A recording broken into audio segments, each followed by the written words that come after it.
Okay, thank you for the attention. Good morning, everybody. Thank you for giving me the time to doing presentation about the material that I will bring is about the argumentative speech. Thank you for the time. I'm Indah Puspita Sari, and I would like to share the little material about the argumentative speech. And actually, the argumentative speech is something that we overdoing in our circles, in our daily life, but maybe we didn't concern about it. But now let me share you about the little material about the argumentative speech.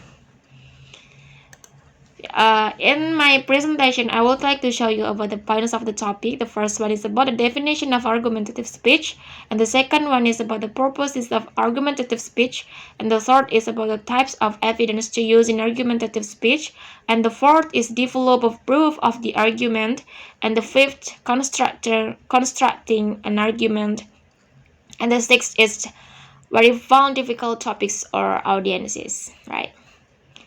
For the next slide, I would like to give a little definition about the argumentative speech. The argumentative speech is, it's like the art of gaining fair and favorable consideration for your point of view. It's like, argumentative is like a tool to support you, to support your opinion, to support your point of view. It's like persuading persons. But actually, you persuade people from the data that you got, from the real example, from the real testimony, and others. It's about persuading actually, and it will be support your point of view.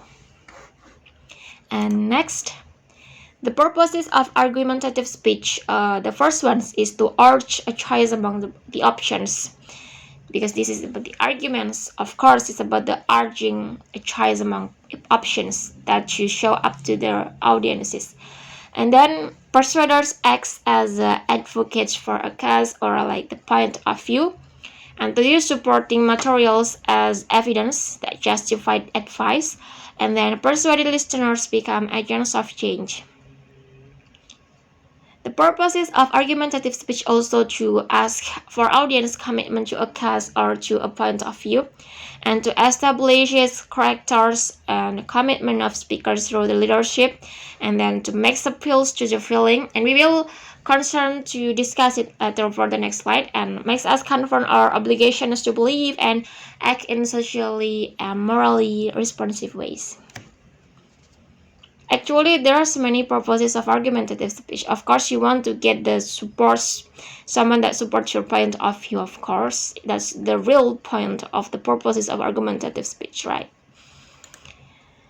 There are some types or kinds of evidence to use in argumentative speech. The first one of the evidence must be facts, figures, and statistics.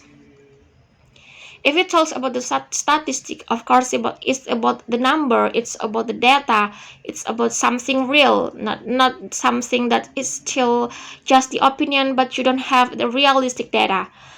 You have to give the facts, the example. The facts are real in the life.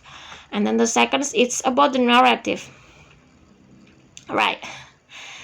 To tell people, to ensure them, to make them believe about what you said, about your point of view. Of course, you have to give the interest conversation, interest talking, interest opinion, interest about how you show it. So you need to be narratives persons. You have to living a drama through your message, through your opinion, your argument. If not, I'm really sure that it's nothing. If you say it flat, that's nothing. So you have to make a good narration to living a drama and make them believe. And then the third, use example from the real life. You have to remember that argumentative speech is about something that you want to make people support your point of view. If you want to get that, you have to give the real example in life. It's not about a fantasy, it's not about something that fiction, but it's about the realistic. You must be realistic about your presentation, about your speech, about the argumentative. And then the fourth is use expert testimony or witnesses. Like the witnesses, it will show yourself with your witnesses. So you have to be careful to take the witnesses.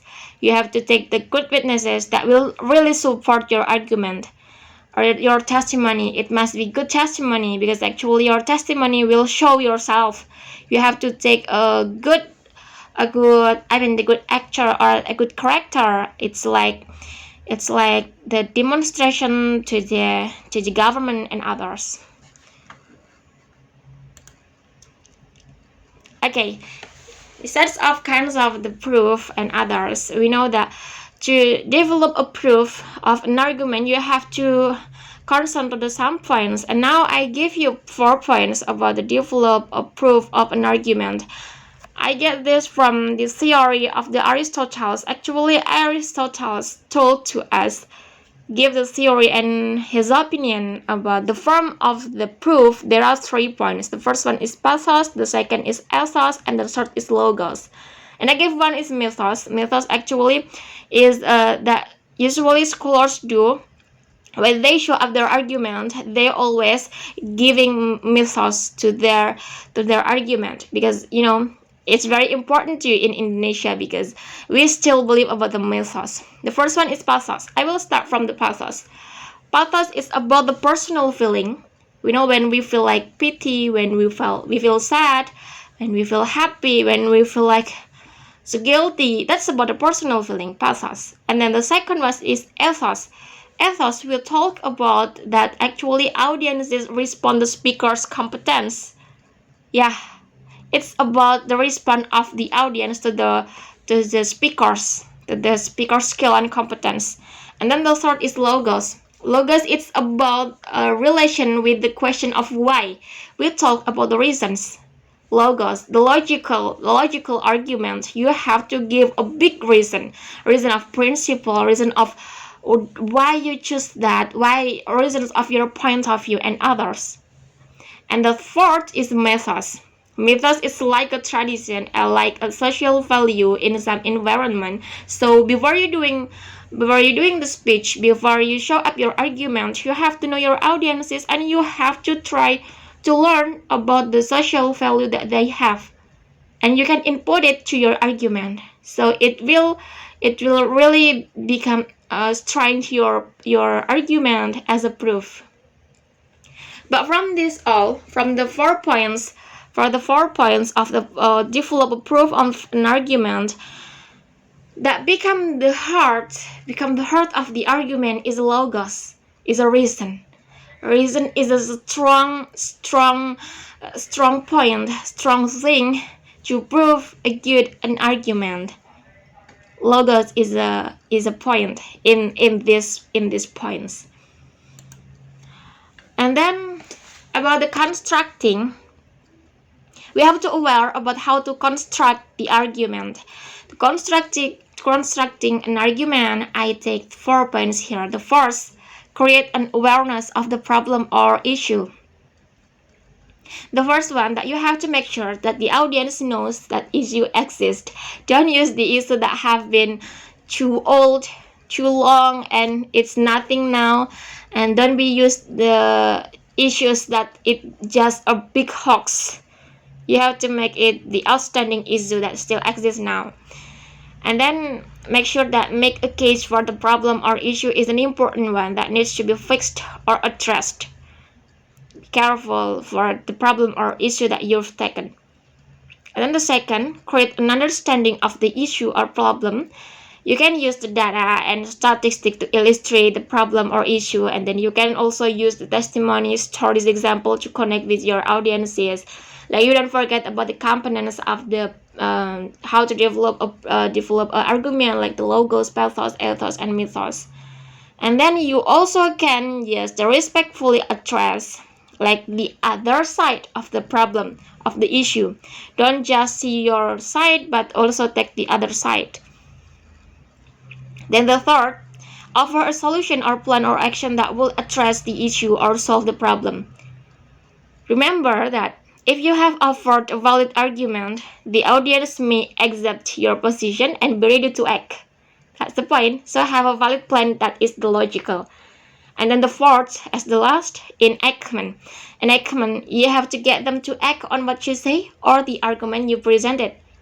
Have them sign petition, raise their hands, and then voice agreements, write letters to politicians and others. That's become the goal, is enactment. Next slide. This is become the last point of my presentation. It's a big question. What if found difficult topics or difficult audiences? Sometimes we got that troubles. So we have to understand that nothing something perfect. If you got the difficult topics or maybe the most difficult audiences, you have to think that you have to set the modest goals that not all people will believe and will change their mind after listen and hear your speech. Not all people. So you have to logic. Just it's like such as asking for the fair hearing to your audiences. It's really difficult, and you have to think that not all people will believe, not all people will follow your point of view. And then the second, you have to give a multi-sided presentation. Multi-sided presentation is like, when you talk about something, your point of view, you give the side of your point of view, and then the whole examples about your opinion, your argument to support it. But don't forget to give the other side.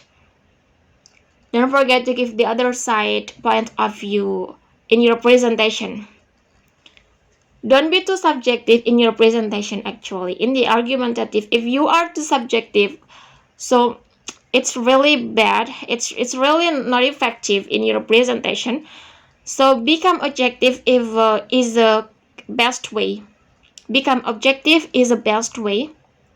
The first one, you need to show up your side, and then the second one, you need to show up the other side. But don't forget your side, your data, and then something that support your argument must be stronger than the other side. So it will make sure that people will believe and will follow the point of view of yours. Like that.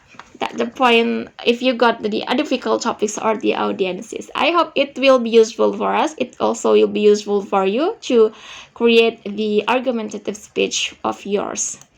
And that's all about my presentation of argumentative speech. I hope it's useful for us, and thank you. I'm Indah Puspita Sari.